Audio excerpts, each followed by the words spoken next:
നിങ്ങൾ ആരും പറഞ്ഞാൽ വിശ്വസിക്കൂല. ഇത് കണ്ടോ, ആന പഴുക്കാത്ത വാഴക്കാ തിന്നെന്ന് പറഞ്ഞാൽ വിശ്വസിക്കുമോ? ഞാൻ ഡെപ്യൂട്ടി റേഞ്ചറെയാണ് വിളിച്ചത്. അന്നേരമാണ് എന്നോട് പറഞ്ഞത് ഇവിടെ മാത്രമൊന്നുമല്ല, ലോകത്ത് എല്ലാ സ്ഥലത്തും ആന വരുന്നുണ്ട്, എല്ലാ സ്ഥലത്തും നാശനഷ്ടം സംഭവിക്കുന്നുണ്ട്.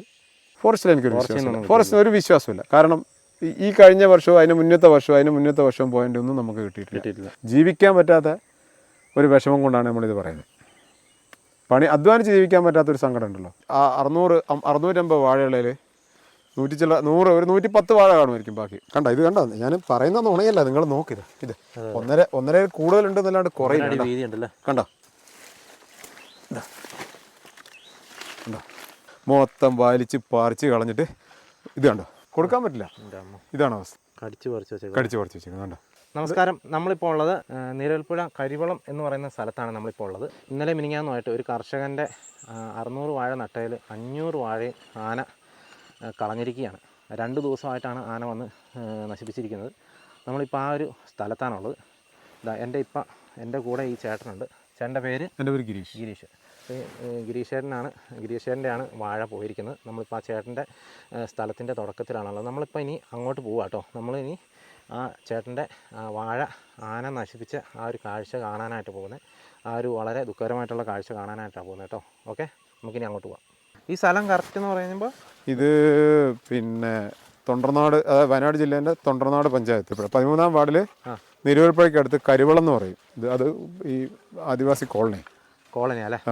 ശരിക്കും പറഞ്ഞാൽ അവർക്കൊക്കെ രാത്രി പേടിച്ചിട്ട് ഉറക്കാൻ പറ്റാത്ത വിഷയമാണ് ഇതാട്ടോ. നമ്മൾ ആ ഒരു സ്ഥലത്തേക്കാണ് ഇപ്പോൾ പോയിക്കൊണ്ടിരിക്കുന്നത്. മൂത്തിട്ടില്ല, ഇന്നലെ വന്നിട്ട് വലിച്ചു പറിച്ചിട്ട് കളഞ്ഞതിൻ്റെ അകത്തുനിന്ന്. ശരിക്കും പറഞ്ഞു കഴിഞ്ഞാൽ എന്താ പറയുക, ലാസ്റ്റ് തേർഡ് കൊല ഈ ഒരു 6 രൂപ 5 രൂപയൊക്കെ കിട്ടുന്ന സൈസ് കൊലയാണ്. ഇത് കഴിഞ്ഞ പ്രാവശ്യം ഇവിടെ വന്നിട്ട് ചക്ക പറിച്ചിട്ട് പോയി. ഇപ്രാവശ്യം എത്തിയില്ല, നമ്മളെ വയലിലെത്തിയിട്ടേ ഉള്ളൂ. ഒരു രക്ഷയില്ല. പറമ്പിലേക്കാണ് പോയിക്കൊണ്ടിരിക്കുന്നത്. ചേട്ടൻ്റെ വാഴ കുറേ കളഞ്ഞു കേട്ടോ. 600 വാഴയുള്ളതിൽ കുറച്ച് വാഴയുള്ളതെന്നാണ് പറയുന്നത്. നമുക്ക് ഏതായാലും ആ സ്ഥലം നേരിട്ട് പോയി ഇന്ന് കാണാം. ഫോറസ്റ്റിൽ ഫെൻസിങ് ഉണ്ട്, പക്ഷേ എന്താ പ്രശ്നം എന്ന് വെച്ചാൽ ഫെൻസിങ്ങിൻ്റെ പുറത്തോട്ട് ആന വലിയ മരം വലിച്ചിട്ട് പൊട്ടിച്ചിട്ട് കയറി. ഹാങ്ങിങ് ഫെൻസിങ് അല്ലാത്തതാണ് അതിൻ്റെ ഒരു വിഷയം. നമ്മൾ ഒന്നാമത് ഫോറസ്റ്റ് ഏരിയ, ഇത് ഇങ്ങനത്തെ കയറ്റം ഇറക്കവും പിന്നെ പാറയായതുകൊണ്ട് ട്രെഞ്ചിങ് നടക്കൂല. ഇതിൽ നമുക്ക് ആകെ ചെയ്യാൻ പറ്റുന്നത് വെച്ചാൽ ഇപ്പം ലൈൻ ഫെൻസിങ് ആണുള്ളത്. ഹാങ്ങിങ് ഫെൻസിങ് പറയുക എന്നല്ലാണ്ട്, അപ്പം ഈ ആന വന്ന് കളയുമ്പോൾ അവർ വരും, നോക്കും, പോവും. പിന്നെ ഇതിൻ്റെ ഒരു ഫെൻസിങ്ങിൻ്റെ ഒരു 50% ഫോറസ്റ്റിൻ്റെ ഉള്ളിൽ കൂടെയാണ്. അപ്പോൾ നമുക്ക് എന്താണെന്ന് വെച്ചാൽ പോയിട്ട് ഫോറസ്റ്റിൽ കയറിയിട്ട് നമുക്ക് അതൊന്ന് ക്ലീൻ ചെയ്യലോ നടക്കൂല. ഇതിനകത്ത് ഈ വള്ളിയും അങ്ങനത്തെ സാധനങ്ങൾ കയറി കഴിഞ്ഞാൽ പിന്നെ ഇതൊന്നും ചെയ്യുന്നില്ലല്ലേ ഇവര്. വേനൽക്കൊക്കെ എങ്ങനെ വരും, മഴക്കാലം പിന്നെ ഇങ്ങനെ എന്തെങ്കിലും പ്രശ്നങ്ങൾ ശരിക്കും ചെയ്യണ്ടേ? അതെ, ശരിക്കും പറഞ്ഞാൽ ഇന്നലെ ഫെൻസിങ് പൊട്ടിച്ചിട്ട് അവർ ഇന്നലെ ആ ഫെൻസിങ് റെഡിയാക്കിയിരുന്നെങ്കിൽ എൻ്റെ വാഴ ഇന്നലെ വന്നിട്ട് കളയില്ലായിരുന്നു. മിനിഞ്ഞനമായ ഏരിയ ആയതുകൊണ്ടേ നമുക്ക് ലൈറ്റ് സംവിധാനമൊന്നും ഇല്ലാത്തതുകൊണ്ട് പിന്നെ നമുക്ക് ധൈര്യപ്പെട്ട് ഇവിടെ നിൽക്കാൻ പറ്റില്ല. ആന നമ്മളെ കാണുമ്പോൾ, ലൈറ്റ് കാണുന്നിടത്തോട്ട് ആന പോരും. എത്ര മണിയാകുമ്പോൾ ഇറങ്ങും സാറേ? നമുക്ക് അങ്ങനെ കൃത്യമായിട്ട് പറയാൻ പറ്റില്ല ഇതിൻ്റെ കാര്യം. രാത്രി മിക്കവാറും ഒരു രാവിലെ 4 മണിക്ക് ശേഷം, അല്ലെങ്കിൽ അങ്ങനെയാണ് ഒരു നേരം വെളുക്കാനാകുമ്പോൾ നമ്മൾ ആളില്ല എന്ന് പറയുന്ന സ്ഥലത്ത്. നമ്മൾ എൻ്റെ ഒരു സുഹൃത്തുണ്ട്, അണ്ണൻ എന്ന് പറയും. പുള്ളിയും ഇതേപോലത്തെ കൃഷിയും പരിപാടിയൊക്കെ ആയിട്ടാണ് ജീവിക്കുന്നത്. അപ്പം അവന് രാത്രി വന്ന് പടക്കമൊക്കെ പൊട്ടിച്ചിട്ട് പോയി. ഞങ്ങൾ ഏകദേശം ഒരു 12 മണിക്കാകുമ്പോൾ വന്നിട്ട് പടക്കമൊക്കെ പൊട്ടിച്ചു പോയാ. പിന്നെ അറിയില്ല, പിന്നെ നമുക്കങ്ങനെ ധൈര്യപ്പെട്ട് കുറച്ച് വാഴയുണ്ടെന്ന് വെച്ചിട്ട് നമ്മളെ ജീവിതം കളയാൻ പറ്റില്ലല്ലോ. ഈ സാധനം എപ്പോഴാണ് വന്ന് ബാച്ചർമാരെയൊക്കെ എത്രയോ പ്രാവശ്യം ഓടിച്ചിട്ട് പിന്നെ അവർ തലനാരൊക്കെ രക്ഷപ്പെട്ട സമയമുണ്ട്. ഇതാണ് ഫസ്റ്റ് വന്നിട്ട് കളഞ്ഞ ഒരു നമ്മൾ വാഴ കുലയ്ക്കുന്നതിൻ്റെ ആ ഒരു ടൈമിൽ വന്നിട്ട് ഫസ്റ്റ് വന്നിട്ട് ഫസ്റ്റ് വന്ന് കളഞ്ഞതാണ് ഇത്. കുഞ്ഞു മുളച്ച് വന്നതാണ്. കുഞ്ഞു കണ്ടോ, ആ വാഴ ഈ വാഴയും തമ്മിൽ വ്യത്യാസമുണ്ട്. കുഞ്ഞു മുളച്ച് വന്നിട്ട് കളഞ്ഞതാണ്. ശരിക്കും പറഞ്ഞാൽ ഇതാണ് അത്. ഇന്നലെ വന്നതാണോ പോയതാണോ എന്ന് അറിയത്തില്ല. കണ്ടോ, ഇതിലിങ്ങനെയാണ്. അതിലങ്ങനെ ആ മേത്ത് അതിലൂടെ ഫെൻസിങ് ഉണ്ട് ശരിക്കും. ഉണ്ടോ, ഇത് കണ്ടോ ഇരിക്കുന്ന അവസ്ഥ കണ്ടോ. പിന്നെ എന്തൊരു ഇത് കണ്ടോ, ഇതാണ് അവസ്ഥ. നമുക്കൊന്നും ഉപയോഗിക്കാൻ പറ്റില്ല. കണ്ടോ, സാധാരണ കൊല തിന്നുന്നല്ലോ, ഇത് തിന്നുന്നുണ്ട്. കൊലയും തിന്നുന്നുണ്ട്. പിന്നെ ഇതല്ലേ അവസ്ഥ. ഇത് കണ്ടോ, കൊല നശിപ്പിക്കാം. കൊല നശിപ്പിക്കും. ഇത് കണ്ടോ, ഒരു വാഴക്കൊലക്കകത്ത് ഒരു കാ പോലും ഇല്ല കണ്ടോ. ഇത് കണ്ടോ, ഞാൻ ബാക്കി കണ്ടെടുത്ത സ്ഥലത്തൊക്കെ കൊല തിന്നാറില്ല കേട്ടോ. തിന്നാൻ തുടങ്ങി. അതാണ് ഇങ്ങോട്ട് കാണിച്ചു തരാം ഞാനിത്. ഇത് കണ്ടോ, മൊത്തം വലിച്ച് പറിച്ച് കളഞ്ഞിട്ട് ഇത് കണ്ടോ, കൊടുക്കാൻ പറ്റില്ല. ഇതാണ് അവസ്ഥ കണ്ടോ, കടിച്ച് പറിച്ച് വെച്ചേക്കുന്നത് കണ്ടോ. പറഞ്ഞാൽ വിശ്വസിക്കും ആന തിന്നാണെന്ന്. അതെ അതെ. ഈ സാധാരണ പന്നിയൊക്കെയാണ് ഇങ്ങനെ ചെയ്യുന്നല്ലേ. പന്നിയുണ്ട്, പന്നി പക്ഷേ ഇപ്രാവശ്യം കുറവാണ്. കുരങ്ങും പന്നി ചോട്ടിന്ന് കുത്തുമല്ലേ ഉള്ളൂ. ഇത് കണ്ടോ, ഒറ്റപ്പിടുത്തത്തിന് പോയതാണ്. പോയ വഴി മൊത്തം നശിപ്പിച്ചാലേ. ഇത് കണ്ടോ, ഇനിയും കാണിച്ചു തരാം. അത് മാത്രമൊന്നുമല്ല, കാ നമുക്ക് ഉപയോഗിച്ചിന് കിട്ടിയില്ല കണ്ടോ, മൊത്തം പൊഴിഞ്ഞ് കിടക്കും കണ്ടോ, വലിച്ച് പറിച്ച് കളഞ്ഞിട്ട്. അവസ്ഥ കേട്ടോ. കണ്ടോ, ഇതൊക്കെ വന്നിട്ട് ഈ ചുറ്റുവട്ടത്തുള്ള ആൾക്കാരോട് പെറുക്കിക്കൊള്ളാൻ പറഞ്ഞിട്ട് അവർ അടവൊക്കെ എടുത്തായിരിക്കുമല്ലോ ഇതൊക്കെ ചെയ്യുന്നത്. ഇത് ലോണാ.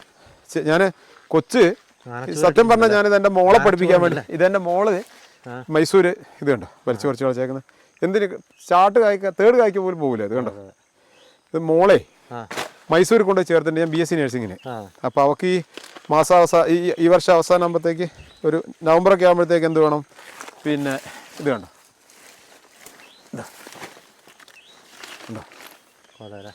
അവൾക്ക് ഫീസ് അടയ്ക്കാൻ വേണ്ടിയിട്ട് ഞാൻ ചെയ്ത കൃഷിയാണ്.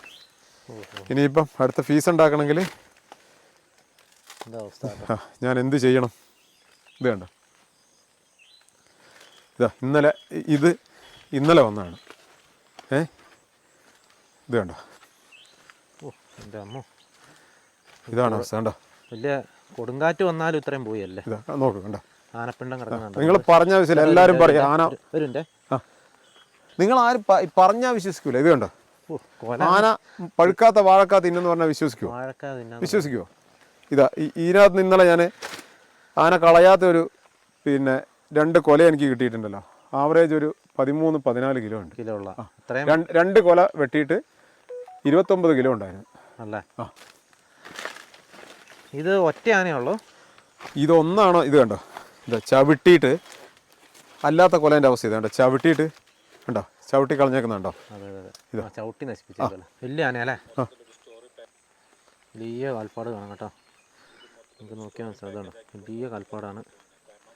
അവിടെയൊക്കെ കൊല ഇതാക്കി വെച്ചിട്ട് കിടക്കുന്നതാണ്. മൊത്തം ഒരു പ്രദേശം മൊത്തം നശിപ്പിച്ചു കേട്ടോ. വളരെ ദാരുണമായിട്ടുള്ള ഒരു സാഹചര്യം തന്നെയാണ്. ഇത് കാണുമ്പം തന്നെ നമുക്കൊരു വിഷമമാകുന്നു. ഇതൊക്കെ നിങ്ങൾ പറ, നമുക്കിത് എന്ത് ചെയ്യാൻ പറ്റും? ഇത് കണ്ടോ, വാഴക്കൊല കിടക്കുന്നുണ്ട്. നോക്ക്, ഇത് കണ്ടോ ഇരിക്കുന്നുണ്ടോ. ഇതാ എല്ലാം കടിച്ചു വെച്ചല്ലേ. കടിച്ചതല്ല, സങ്കടമല്ല. ഇതൊന്നും നമുക്കൊന്നും ചെയ്യാൻ കൊടുക്കാൻ പറ്റില്ലല്ലോ. ആയില്ലല്ലോ അല്ലേ. ഇത് നോക്ക്, ഇത് ചവിട്ടി കളഞ്ഞ കണ്ടോ, അരച്ചു കളഞ്ഞല്ലേ. ഇത് കണ്ടോ, അരഞ്ഞു കളക്കുന്നുണ്ടോ, പരന്നു പോയി. ഇത് കണ്ടോ, അവിടെ ഇരിക്കുന്നുണ്ടോ, അതിൻ്റെ മുകളിൽ. ഇവിടെ കാണാം കേട്ടോ. ഒന്ന് പോലും കൊടുക്കാൻ പറ്റില്ല നമുക്ക് ഇതിനകത്ത്. കാലിൻ്റെ പാട് കണ്ടോ നിങ്ങൾ, വലിയ കാൽപ്പാട്. ഇവിടെ കണ്ടമായതുകൊണ്ട് തന്നെ, വയൽ പ്രദേശം ആയതുകൊണ്ട് തന്നെ മണ്ണിനധികം കട്ടിയില്ലാത്തതുകൊണ്ട് കണ്ടോ എല്ലാം അടുത്തിരിക്കുന്നുണ്ടോ. ഒരു രാത്രി മുഴുവൻ ഇവിടെ നിന്ന് ചെയ്യുന്ന പരിപാടിയാട്ടോ ഈ കാണുന്നത്. ഇതാ നിങ്ങൾ ആനേൻ്റെ കാലിൻ്റെ വലുപ്പം അറിയണേല് ഇത് നോക്കിയോ, ഇത് നോക്കിയോ കാലത് കണ്ടോ. എൻ്റെ അമ്മോ, എന്നാ വലിയ കാല, വലിയ ആന കേട്ടോ, വലിയ ആനയാണ്. ഇതാണേ, ഇതാ വലിപ്പല്ലേ. ഇതാ 1.5 അടി വലിപ്പമാണ്. 1.5 അടി വലിപ്പല്ലേ. കണ്ടോ, ഇത് കണ്ടോ, ഞാൻ പറയുന്ന നുണയല്ല, നിങ്ങൾ നോക്കിത്. ഇത് 1.5 കൂടുതലുണ്ടെന്നല്ലാണ്ട് കുറയില്ല. വീതിയുണ്ടല്ലേ. കണ്ടോ. അതെ കണ്ടോ, അത്രയും മുഴുത്ത സാധനം. നമ്മൾ എങ്ങനെ ധൈര്യമായിട്ട് നമുക്ക് ഈ വയലിൽ വന്നിരിക്കാൻ പറ്റുമോ? അതെ നമുക്ക് വാഴ പോയാൽ കരിമ്പും കളഞ്ഞിട്ടുണ്ടല്ലേ. അത് തീറ്റ, അത് ഇങ്ങനെ കയറി വരുന്നേ. ഇത് ഈ കഴിഞ്ഞ എൻ്റെ ഒരു മാസം മുന്നേ വന്ന് കളഞ്ഞതാണ് ഈ കാണുന്നത്. അതോടുകൂടി ഞാൻ നിങ്ങൾ വിചാരിക്കുന്നത് ഈ വാഴ ഇങ്ങനെ ഇരിക്കുന്നത് മടുത്ത് ഉപേക്ഷിച്ചോ. ഇതൊക്കെ ആന വലിച്ചു പറിച്ച് കളഞ്ഞേക്കുന്നേ. പിന്നെ ഇത് കണ്ടോ, വലിച്ചു പറിച്ച് കളഞ്ഞേക്കുന്നത്. ഈ ഒരു ലൈൻ അങ്ങനെ ഇത് കണ്ടോ, ഇങ്ങോട്ട് കണ്ടോ, പെടന്ന് കിടക്കുന്നുണ്ടോ. കണ്ടോ ഇതാ ഇതാ ഇരിക്കുന്നുണ്ടോ? ഇത് മൊത്തം കളഞ്ഞാലേ? പിന്നെ ഒരെണ്ണം ഇത് നടന്ന് കളഞ്ഞാൽ അതെയോ? അത് വലിച്ച് ഇതിന്റെ പ്രശ്നം എന്താ വെച്ചാൽ ഒരു വാഴ വലിക്കുമ്പം ബാക്കി എല്ലാം കൂടെ പെടന്നു പോകും. എല്ലാം കൂടെ പെടന്നു പോകും. ഇത് അങ്ങനെ ഒടിഞ്ഞതാ. ഇതല്ലേ ഇത് ഇരിക്കുന്നത്?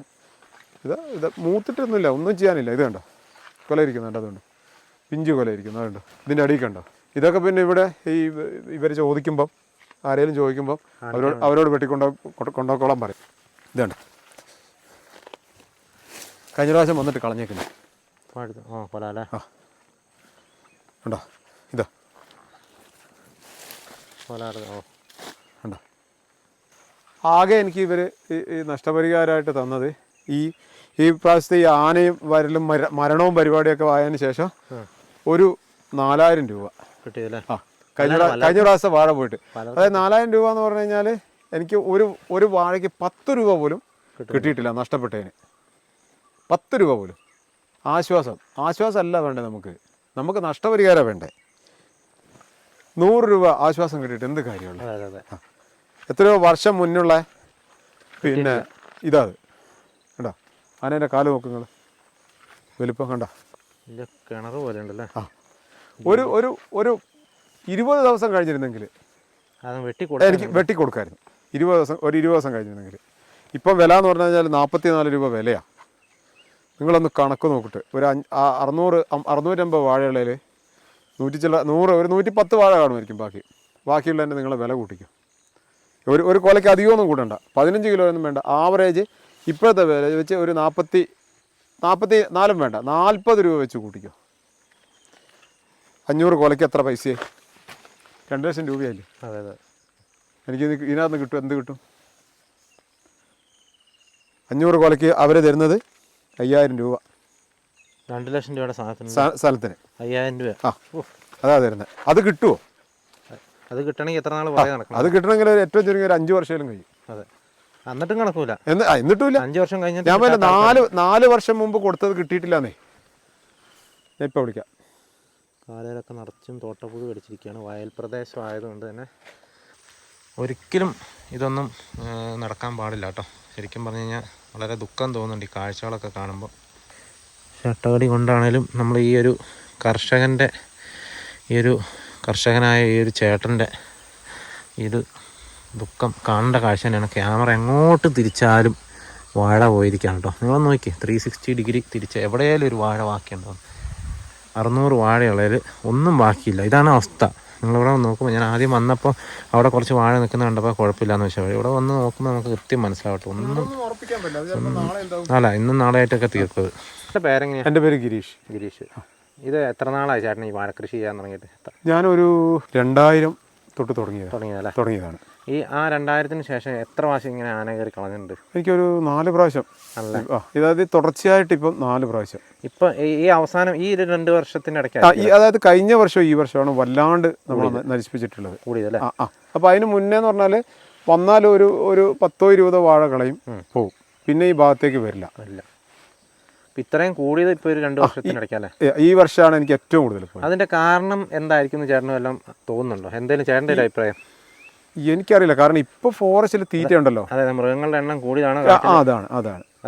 അതാണ് മൃഗത്തിൻ്റെ എണ്ണം കൂടിയതാണ് ഇതിൻ്റെ മെയിൻ കേസ്. അതാണ് മെയിൻ കേസ്. അപ്പോൾ എണ്ണം കൂടിയതിന് കാട്ടി നിൽക്കാൻ പറ്റാണ്ടാവില്ല. പിന്നെ തീറ്റ ഇല്ലാത്ത വിഷയം ഉണ്ടാവുമായിരിക്കും. അങ്ങനെയുള്ള വിഷയമാവണം എനിക്ക് തോന്നുന്നത്. അല്ലെങ്കിൽ ഈ ഉൾക്കാട്ടിൽ വേറെ എന്തെങ്കിലും പ്രശ്നം ഉണ്ടാവണം. അതിന് നിൽക്കാൻ പറ്റാത്ത എന്തെങ്കിലും വിഷയം ഉൾക്കാട്ടിലുണ്ടാവണം. അങ്ങനെ ഉണ്ടെങ്കിലല്ലേ ഇങ്ങോട്ട് വരുള്ളൂ. പിന്നെയെന്ന് വെച്ച് കഴിഞ്ഞാൽ ഉൾക്കാട്ടിൽ പോകാണ്ട് നമ്മുടെ നാട്ടിലിറങ്ങി തീറ്റ തിന്നാൻ തുടങ്ങിക്കഴിഞ്ഞാൽ പിന്നെ വേറെ ഒന്നും ചിന്തിക്കണ്ട. വെറുതെ ബുദ്ധിമുട്ടുണ്ടല്ലോ. ഒരേ സ്ഥലത്ത് ഈ ഫോറസ്റ്റ് കയറിയിട്ട് ഇങ്ങനെ മറ്റുള്ള ബാക്കിയുള്ള സാധനങ്ങളുമായിട്ട് ഫൈറ്റ് കൂടണ്ട. ഇതാകുമ്പോൾ ഇഷ്ടം പോലെ വരുന്നു, തോന്നുന്ന പോലെ ആരും ഒന്നും ചെയ്യാനില്ല. വരുന്നു, അതിന് ഇഷ്ടമുള്ള സാധനം ഇഷ്ടം പോലെ തിന്നിട്ട് മതിയാക്കി പോകുന്നു. ആന കരിമ്പുംകാട്ട് കയറിയ അവസ്ഥ അത് തന്നെയാണ്. ഇതാണ് അതൊരു പഴഞ്ചൊല്ല്, കറക്റ്റാണ്. നമുക്ക് ആരോടും എന്താ പറയുക, ഇതൊരു നമ്മൾ പരാതിയായിട്ട് ഭയങ്കര വിഷമമാണ്. ജീവിക്കാൻ പറ്റാത്ത ഒരു വിഷമം കൊണ്ടാണ് നമ്മളിത് പറയുന്നത്. അധ്വാനിച്ച് ജീവിക്കാൻ പറ്റാത്തൊരു സങ്കടം ഉണ്ടല്ലോ, അതാണ്. 1 ലക്ഷം രൂപ ലോൺ എടുത്തിട്ട് അതിനകത്ത് ചെയ്തത്. അതായത് ബാങ്കിൽ നിന്നല്ല, കുടുംബശ്രീ എന്നൊക്കെ ആയിട്ട്. കുടുംബശ്രീ ഉണ്ട്, ഞങ്ങളൊരു പിന്നെ VAPCൻ്റെ, അതായത് BAPC അറിയില്ലേ, വെജിറ്റബിൾ അത് സർക്കാരിൻ്റെ ഒരു സംരംഭമാണ്. അതിൻ്റെ ഒരു ഗ്രൂപ്പുണ്ട്, അതിനകത്ത് നിന്നൊക്കെ ലോൺ എടുത്തിട്ടുണ്ടാക്കുന്നതാണ്. ഇനി ഞാൻ എന്ത് വെട്ടിയിട്ട് അടയ്ക്കും ഇത് വേറെ ആരും ഇതിനൊരു സഹായം തരിക? ഒന്നുമില്ല, പഞ്ചായത്തിൽ നിന്നൊന്നുമില്ല. പക്ഷേ എനിക്ക് ഇപ്രാവശ്യം ഉണ്ടായ ഒരു ഉപകാരം എന്താണെന്ന് വെച്ചാൽ, പിന്നെ നല്ല കൃഷി ഓഫീസറായിരുന്നു ഞങ്ങൾക്കുണ്ടായിരുന്നു, ഷെഫീക്ക്. ഇപ്പം മാറി പുതിയ ആൾ വന്നു, പുള്ളിയും കുഴപ്പമില്ല, വന്നിട്ട് ഇന്ന് വന്നിട്ടെല്ലാം നോക്കിയിട്ട് പോയിട്ടുണ്ട്.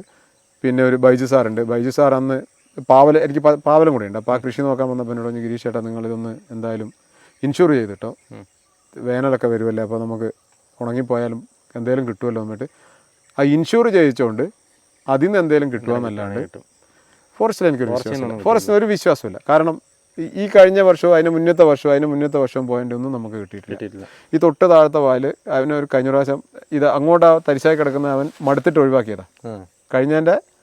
കഴിഞ്ഞ പ്രാവശ്യം വന്നിട്ട് അതിനകത്തൊരു 150 വാഴ, അതിൻ്റെ ഒന്നും ഒരു അഡ്രസ്സും ഇല്ല. ഈ വയനാട്ടിൽ ഇത്രയും ആനപ്രശ്നം ഉണ്ടായിട്ടും ഫണ്ട് പോലും കൊടുത്തിട്ടില്ല. ഇനി ഇവർ റിപ്പോർട്ട് കൊടുക്കാനായിട്ടാണ്. അപേക്ഷ നമ്മളോട് കൊടുക്കാൻ പറയും, അപേക്ഷ നമ്മൾ കൊടുക്കുന്നുണ്ട്, അക്ഷയയിൽ പൈസ കൊടുക്കുന്നുണ്ട്, ഫോട്ടോ എടുക്കുന്നതിൻ്റെ പൈസ വേറെ പോകുന്നുണ്ട്, ഇവർ വിളിച്ച് പറയുന്നതൊക്കെ ചെയ്യുന്നുണ്ട്. അവരെ ഭാഗ്യം അവർ ക്ലിയർ ആക്കാനുണ്ട്. ചോദിച്ചു കഴിഞ്ഞാൽ വന്നിട്ട് കൊടുത്തിട്ടുണ്ട്, വരും എന്ന് വരും. അതാണ് അവസ്ഥ. സ്വന്തം മണ്ണിൽ അധ്വാനിച്ച് നമുക്ക് ജീവിക്കാൻ പറ്റാത്തൊരവസ്ഥ. അതിന് പോലും സാധിക്കുന്നില്ല. വേറെ ആരെയും ബാക്കി നമുക്ക് ആരോടും പരാതിയില്ല. നമ്മൾ ഫോറസ്റ്റുകാർ ഇന്നലെ വന്നപ്പോൾ അവരോട് നിങ്ങൾക്ക് പരാതിയില്ല, നിങ്ങളും മനുഷ്യരാണ്, നമ്മളും മനുഷ്യരാണ്, ആനേൻ്റെ പുറകെ പോകുന്നതിന് ഒരു പരിധിയില്ലേ, നമുക്ക് പരാതിയില്ല. പക്ഷേ തൊഴിലെടുത്ത് ജീവിക്കാനുള്ള ഒരു സംവിധാനം നമുക്ക് ചെയ്തു തന്നാൽ, നമ്മളെ പറമ്പിൽ നമുക്ക് പണിയെടുക്കാനുള്ള അത്രേ വേണ്ടൂ. എത്രയോ ഫണ്ടുകൾ സർക്കാർ ഉണ്ടാക്കുന്നുണ്ട്. അപ്പോൾ കൃഷിക്കാരന് വേണ്ടിയിട്ട് എന്തെങ്കിലും ഒരു ഫണ്ട് ഉണ്ടാക്കിയിട്ട് ഈ ആന വരാണ്ടിരിക്കാനോ. പിന്നെ ഇത് ഞാൻ പറഞ്ഞില്ലേ, ഈ ഫെൻസിങ് ഇട്ടേക്കുന്ന ഒരു 50% ഫോറസ്റ്റിൻ്റെ ഉള്ളിൽ കൂടിയാണ്. അത് നമ്മൾ വ്യക്തികളുടെ സ്ഥലത്തിൻ്റെ സൈഡിൽ കൂടി ആയിരുന്നു, അല്ലെ പ്രൈവറ്റിൻ്റെ സ്ഥലത്ത് കൂടി ആയിരുന്നുവെങ്കിൽ അവർക്ക് ചെയ്യാമായിരുന്നു, ഞങ്ങൾക്ക് കയറി നോക്കി ചെയ്യാമായിരുന്നു. അതാണ് ഫോറസ്റ്റ് നമുക്ക് കയറാൻ പറ്റില്ല, കയറി കഴിഞ്ഞാൽ നമ്മളെ പേരിൽ കേസ് വരില്ലേ. പിന്നെ ഒരുപാട് ആൾക്കാർ മൊത്തം സ്ഥലം റിയലുകാർ മേടിച്ചിട്ടിട്ട് പണിയും ഇല്ല, ഒന്നും ചെയ്യില്ല, മൊത്തം കാട് കയറി അവർക്ക് ആർക്കും കൂടുതൽ. നിങ്ങൾ നോക്കാതെ കണ്ടോ, കൂടുതൽ കോഴിക്കോട് മലപ്പുറം ജില്ലക്കാരുടെ കയ്യിലാണ് ഏറ്റവും കൂടുതൽ ഈ തൊണ്ടർനാട് ഭാഗത്തു നിന്നുള്ള സ്ഥലങ്ങളുള്ളത്. തൊണ്ടർനാട് പഞ്ചായത്തിൻ്റെ, അതായത് ഈ കോഴിക്കോടിൻ്റെ ബോർഡർ വരുന്നത്, അതായത് കുറ്റ്യാടിച്ചുരത്തിനോട് ചേർന്നിട്ടുള്ള ഭാഗമാണ് സ്ഥലം മേടിച്ച് അവർ കൂട്ടും. ഇങ്ങനെ ഇത് കണ്ടില്ലേ, നിങ്ങൾ ഇത് കണ്ടോ, അത് ഇത് മൊത്തം കാപ്പിയും കൊടിയൊക്കെ ഉണ്ടായിരുന്ന പറമ്പാ, അത് മുഴുവൻ അവർ വെട്ടി വിറ്റു, ചുമ്മാ ഇട്ടേക്കുക. നമ്മളെ കുടിവെള്ളം വരെ പറ്റുന്നേ. വയനാട് ജില്ലയിൽ തൊണ്ടനാട് പഞ്ചായത്തിൽ നിന്നൊക്കെ മരം മുറിച്ച് പോകുന്ന കണ്ട നമ്മൾ എന്താ പറയാ, മൊത്തം കയറിപ്പോ, കട്ടൻസിന് കയറി, ആർക്കും ഒരു പരാതിയില്ല. ചേട്ടന് ഇത് ഫോറസ്റ്റിനെ വിളിച്ച് അറിയിച്ചില്ലേ? അറിയിച്ചു. അവർ ഇന്നലെ അതായത് മിനിഞ്ഞാന്ന് രാത്രി വന്നപ്പോൾ അവർ ഇന്നലെ വന്നു. ഇന്നലെ വരെ വന്നു. ഞാൻ അന്നേരം ഞാൻ അവരോട് കുഴപ്പമില്ല, പ്രശ്നമൊന്നുമില്ല അവരോട് പറഞ്ഞു. അപ്പോൾ അവർ പറഞ്ഞു, ചേട്ടാ ഇങ്ങനെ അവിടുന്ന് ഫെൻസിങ് പൊട്ടിച്ചിട്ട് വന്നതാണ്, ഞങ്ങൾ നോക്കുന്നുണ്ട്, ചെയ്യാമെന്ന് പറഞ്ഞു. അപ്പം ഞാൻ പറഞ്ഞു, കുറച്ച് പടക്കം എനിക്ക് എത്തിച്ചേരണം നിങ്ങൾ. അത് പറഞ്ഞു, ഞങ്ങൾ ചേട്ടാ വൈകുന്നേരം വരുവാണെങ്കിൽ ഞങ്ങൾ പടക്കവും കൊണ്ട് വരാം എന്ന് പറഞ്ഞു. അപ്പോൾ അത് കഴിഞ്ഞ് നമ്മൾ പ്രതീക്ഷിക്കും വരുവാണെങ്കിൽ എന്ന് പറയുമ്പോൾ അവർ വരില്ലെങ്കിൽ നമ്മളെ വിളിക്കുമല്ലോ. കാരണം എൻ്റെ ഫോൺ നമ്പർ അവിടെ ഉണ്ട്, അവരുടെ അടുത്തുണ്ട്. ഞാൻ ഈ കംപ്ലൈൻറ്റ് എല്ലാ പ്രാവശ്യം വരുന്നതുകൊണ്ട് ഞാൻ അവരുടെ ഇപ്രാവശ്യം തന്നെ ഇതിപ്പം 6ാമത്തെ പ്രാവശ്യം വന്നത്.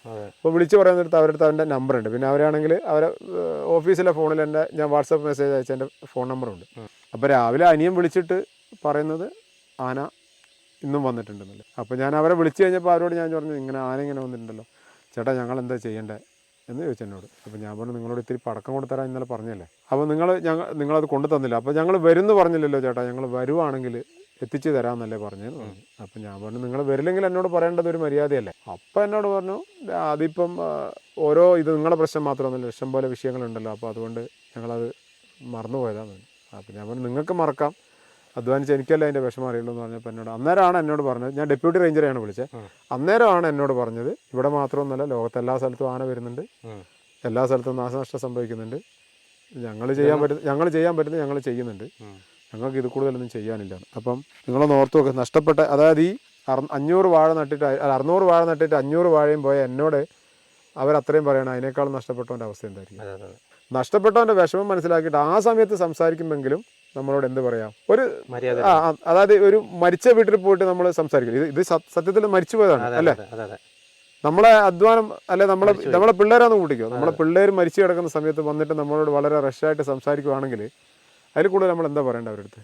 ഈ വർഷം 6ാമത്തെ പ്രാവശ്യം ഇനിയും വരുന്നത്, ഇന്ന് വന്നാൽ ബാക്കിയുള്ള 100 വാഴയും കൂടെ ഉറപ്പാണ്. ഫെൻസിങ് അവർ ശരിയാക്കിയിട്ടുണ്ട്. പക്ഷെ എന്താ പ്രശ്നം എന്ന് വെച്ചാൽ വലിയ തടി പറിക്കും, അതിൻ്റെ മണ്ടയിലോട്ട് വിടും, കടന്നു വരും. വരും, കടന്നു വരും. ഓ അത് പക്ക പഠിച്ചു. സാധാരണ ഈ കാട്ടിക്കുളം ഭാഗത്തൊക്കെ ആംഗ്ലറിനും കൂടെ ഈ ഫെൻസിങ്ങിൻ്റെ ലൈൻ ഇറക്കിയിട്ട് ചവിട്ടാണ്ടിരിക്കാൻ വേണ്ടി.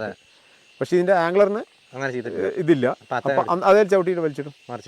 500 വാഴ നമ്മൾ വെച്ചിട്ട് നമ്മൾ ഈ 365 ദിവസവും ഇതിൻ്റെ മൂട്ടിലിരിക്കണം പറ്റുമോ? ഈ രാത്രി ഈ മഴയുള്ള സമയത്ത് ഈ പ്രദേശത്തോടെ ഏതിൽ ആന വരും നമുക്ക് പറയാൻ പറ്റുമോ? ഓടി രക്ഷപ്പെടാൻ പറ്റുമോ? അപ്പോൾ നമ്മളൊരു 12 മണി വരെയൊക്കെ നോക്കും. ഞാൻ ഈ കഴിഞ്ഞ ദിവസം ഓരോ സ്ഥലത്തൊക്കെ ചെന്ന് കഴിഞ്ഞപ്പോൾ ആൾക്കാർ പറയാം ഞങ്ങൾ കൃഷി നിർത്താൻ പോകാന്നൊക്കെ. നമ്മളിത് നിർത്താൻ, പക്ഷേ എന്ത് ചെയ്യും? മറ്റൊരു മാർഗ്ഗമില്ലല്ലോ. അല്ല പറ, നിങ്ങൾ അവരെ നിർത്താന്ന് പറയുന്നത്, നമ്മൾ എന്ത് ചെയ്യും? നമ്മൾ പകരം ഒരു മാർഗ്ഗമില്ല. അത് പറ, നമുക്ക് എന്ത് ചെയ്യാൻ പറ്റും? ശരിക്കും പറഞ്ഞ ഒരു കൊലക്കളം മാതിരി ആട്ടോ ഇത് കിടക്കുന്ന ഈ സ്ഥലം. നമുക്ക് ഈ ചേട്ടൻ പറയുന്നത് കേൾക്കുമ്പോൾ ഒക്കെ തന്നെ നമുക്കും വിഷമമുണ്ട്. കാരണം അധ്വാനിച്ച് ഒരു പ്രാവശ്യമെങ്കിലും വാഴക്കൃഷി അല്ലെങ്കിൽ എന്തെങ്കിലും ഒരു കൃഷി ചെയ്തിട്ടുള്ള ആൾക്കാർക്ക് അത് മനസ്സിലാകും കേട്ടോ. ഞാനത് ചെയ്തിട്ടുണ്ട്. എൻ്റെ കുറേ വാഴ പന്നി കളഞ്ഞിട്ടുള്ള ഒരു അനുഭവം എനിക്ക് ഉള്ളതുകൊണ്ട് ഞാൻ ഇതിന് മുന്നേ പറഞ്ഞിട്ടുണ്ട്. അപ്പോൾ അതുകൊണ്ട് എനിക്ക് നന്നായിട്ട് അറിയാം ഇതിൻ്റെ ഒരു വിഷമം. കണ്ടോ ഈ മേടിക്കുന്ന കരം എന്തിനാണ് ഉപയോഗിക്കുന്നതെന്നുള്ളത് സർക്കാർ സംവിധാനങ്ങൾ ചിന്തിച്ചാൽ മതി. അടച്ചില്ലെങ്കിൽ കറക്റ്റ് നമുക്ക് ഫൈനും വരും അല്ലേ? അതാണ് ഒന്നുമില്ല. ഇന്നിപ്പം ഇത്രയും വാഴ കളഞ്ഞില്ലേ, ഞാനിപ്പം ഫോറസ്റ്റിനകത്ത് കയറി ആ ഫെൻസിങ്ങിനകത്തുള്ള ആ വള്ളി വെട്ടിക്കളയുകയാണെങ്കിൽ ഞാൻ പെട്ടു, കേസായി. ഞാൻ പെട്ടു. അവർ ചെയ്യൂല, അവർ ചെയ്യൂല, തിന്നൂല, ഞാൻ പെട്ടു. ഇന്നിപ്പോൾ എന്നോട് ഇങ്ങോട്ട് വിളിച്ചു പറഞ്ഞു, ചേട്ടാ ഞങ്ങൾ ഫെൻസിങ് റെഡിയാക്കിയിട്ടുണ്ടെന്ന്. എന്ത് കാര്യമുള്ള? എൻ്റെ ഈ 2 ദിവസം വന്നിട്ട് വാഴ കളഞ്ഞിട്ട് അവർ ഫെൻസിങ് ഉണ്ടാക്കിയിട്ട് എന്ത് കാര്യമാണ്? മൃഗങ്ങളുടെ രീതി തന്നെ മാറിപ്പോയി അല്ലേ? പിന്നെ അവര് ഇപ്പൊ എന്ത് കിട്ടിയാലും തിന്നുന്ന. ആദ്യമൊക്കെ എന്ന് വെച്ചാൽ ഒരു 2-3 വർഷം മുമ്പൊക്കെ നമുക്ക് അതിനെപ്പറ്റി ചിന്തിക്കാം. ആന ഏകദേശം ഈ ഒരു ടൈമിന് വരും. പക്ഷെ ഇപ്പൊ പറയാൻ പറ്റില്ല. ഇപ്പൊ എപ്പോഴും ഇങ്ങനെ വരുന്ന അന്നേരം നമുക്കറിയാം കറക്റ്റ് അതിന്റെ ഒരു റൂട്ടാണ്. അപ്പൊ ഈ നിങ്ങൾ പറഞ്ഞ പോലെ നമ്മളീ പറഞ്ഞ പോലെ എന്താണെന്ന് വെച്ചാൽ എണ്ണം കൂടി. അപ്പം ഇത് ശരിക്ക് ഡാമിന്റെ അവിടെ നിന്ന് വരുന്നതാണ്, കരിയോടുന്ന് വരുന്ന സാധനമാണ്. പകലോടിക്കും രാത്രി തിരിച്ചു വരും, പകലോടിക്കും രാത്രി തിരിച്ചു വരും. ഇത് തന്നെ എനിക്ക് തോന്നുന്നു എൻ്റെ അറിവിൽ ഈ ഒരു പ്രദേശത്ത് ഒരു 50,000-6,000 വാഴ ഈ ഒരു 2-3 മാസത്തിൻ്റെ അടുത്ത് പലരെയായിട്ടും കാണുന്നുണ്ടല്ലേ. വല്ലാത്ത അവസ്ഥയാണ്. അപ്പോൾ നിങ്ങളിപ്പോൾ ആ ചേട്ടൻ പറഞ്ഞ കാര്യങ്ങളൊക്കെ കേട്ടല്ലോ. ഇതാണ് ഇതല്ല എൻ്റെ പുറവശത്ത് നിങ്ങൾ കണ്ടോ. ഇതൊരു കൊടുങ്കാറ്റടിച്ചതോ ചുഴലിക്കാറ്റടിച്ചതോ ഒന്നും അല്ല, ഓക്കി അടിച്ചതല്ല. ഏതായാലും ഒരു ആന കയറി ഒരു രാത്രി കൊണ്ട് ചെയ്തു വെച്ച കലാപരിപാടിയാണ് നിങ്ങളിപ്പോൾ ഈ കണ്ടുകൊണ്ടിരിക്കുന്നത്. ഒന്ന് ആലോചിച്ച് നോക്കി, ഒരു കർഷകൻ എത്ര കഷ്ടപ്പെട്ടാണ്. നമ്മളൊക്കെ കടയിൽ പോയി 40 രൂപ എടുത്ത് എന്താ പറയുക ഏത്തപ്പഴമോ മറ്റേ എന്ത് പച്ചക്കറി ആണെങ്കിലും എന്ത് സാധനമാണെങ്കിലും മേടിച്ച് തിന്നുമ്പോൾ അതിൻ്റെ പുറകിലുണ്ടാകുന്നൊരു അധ്വാനം എത്രത്തോളം ഉണ്ടെന്നറിയോ? അത്ര കഷ്ടപ്പെട്ടാണ് കർഷകർ ഈ മണ്ണിൽ പണിയെടുത്ത് അവർ ഇതൊക്കെ കൃഷി ചെയ്ത് വിളയിച്ച് നമ്മുടെ തീന്മേശയിലേക്ക് എത്തിക്കുന്നത്. ആ കർഷകന് ഒരു പുല്ല് വിലയാട്ടോ ഇവിടെ എല്ലാവരും കൊടുക്കുന്നത്. പുല്ല് വിലയാണ് കൊടുക്കുന്നത്. അതെല്ലാവരും, ഒരാളെന്നില്ല, എല്ലാവരും എല്ലാവരുടെ ഭാഗത്തുനിന്നും ഒരു സംവിധാനങ്ങളും അവർക്ക് ഒരു സപ്പോർട്ടില്ല. അപ്പോൾ ആനയായിട്ടും പന്നിയായിട്ടും മറ്റ് കാട്ടുമൃഗങ്ങളും എല്ലാം കയറി കർഷകൻ്റെ എല്ലാം തിന്ന് തീർത്ത് മുടിപ്പിച്ചുകൊണ്ടിരിക്കുകയാണ്. അവർക്ക് പരാതിപ്പെട്ടിട്ടും ഒരു ഉപകാരമില്ലാത്തൊരു സാഹചര്യത്തിലാണ് അവർ ഇപ്പോൾ കടന്നു പോയിക്കൊണ്ടിരിക്കുന്നത്. ഈ വലുപ്പമുള്ള വാഴയൊക്കെയാണ് പോയിരിക്കുന്നത്. വലിയ വാഴക്കൊലകളാണ്. അതാണ് ആന ഒറ്റ രാത്രി കൊണ്ട് ഇല്ലാതാക്കി കേട്ടോ. ആ ചേട്ടൻ്റെ ഈ പറഞ്ഞ പോലെ മകളുടെ വിദ്യാഭ്യാസത്തിനുള്ള ചിലവിനായിട്ടൊക്കെ ലോണെടുത്ത് ചെയ്ത ഒരു കൃഷിയാണ്. അദ്ദേഹത്തിന് ഇനി എന്ത് ചെയ്യും? അദ്ദേഹത്തിന് എന്താണ് ഇനി അടുത്ത മാർഗം? ഒരു മാർഗ്ഗമില്ല. ഇതുകൊണ്ട് ജീവിക്കുന്നവരെന്ത് ചെയ്യും? ഇതാണ് ഇവരുടെ ഒരു അവസ്ഥ കേട്ടോ. നമ്മളിത് ഓരോ സ്ഥലത്ത് പോയി ഈ വിഷയങ്ങൾ കവർ ചെയ്യുമ്പോഴും നമുക്ക് എന്താ പറയുക, ഇതിങ്ങനെ കണ്ടു നിൽക്കാമെന്നല്ലാണ്ട് ഭയങ്കര പ്രയാസം തോന്നുന്നുണ്ട്. ആർക്കും ഇതിനൊരു ചൂടില്ലല്ലോ എന്നാണ് ഞാൻ ആലോചിക്കുന്നത്. എത്ര വിഷയങ്ങൾ എത്ര ചാനലിൽ കൂടെ വന്നാലും ഇതിനൊന്നും ഒരു തീരുമാനമാവുന്നില്ലല്ലോ. ഇതിന് തീരുമാനമാവും കേട്ടോ. തീരുമാനമാകുമ്പോഴത്തേക്കും എന്താ പറയുക, കംപ്ലീറ്റ് കർഷകരും കൃഷിയൊക്കെ നിർത്തി എല്ലാം തീർന്നിട്ടുണ്ടാവും. കംപ്ലീറ്റ് കർഷകരെല്ലാം അവസാനിച്ചിട്ടുണ്ടാവും. അപ്പോഴായിരിക്കും ഇതിനൊക്കെ തീരുമാനമാകുന്നത്. അതുവരെ ഈ പരിപാടി ഇങ്ങനെ തുടർന്നുകൊണ്ട് പോകും. അതാണ് ഇപ്പോഴത്തെ പലരുടെയും നിലപാട് കാണുമ്പോൾ എനിക്ക് മനസ്സിലാകുന്ന ഒരു കാര്യം. ഏതായാലും വളരെ ദുഃഖകരമായിട്ടുള്ള ഈ ഒരു സാഹചര്യം നിങ്ങളെ ഒന്ന് നേരിൽ കാണിക്കണമെന്നുണ്ടായിരുന്നു. നിങ്ങൾ കണ്ടല്ലോ. ഇത്രയൊക്കെയാണ് എനിക്ക് ഈ വീഡിയോയിൽ കാണിക്കാനുള്ളത്. വീണ്ടും മറ്റൊരു ദിവസം നല്ലൊരു എപ്പിസോഡുമായി വീണ്ടും കാണാം. Thank you.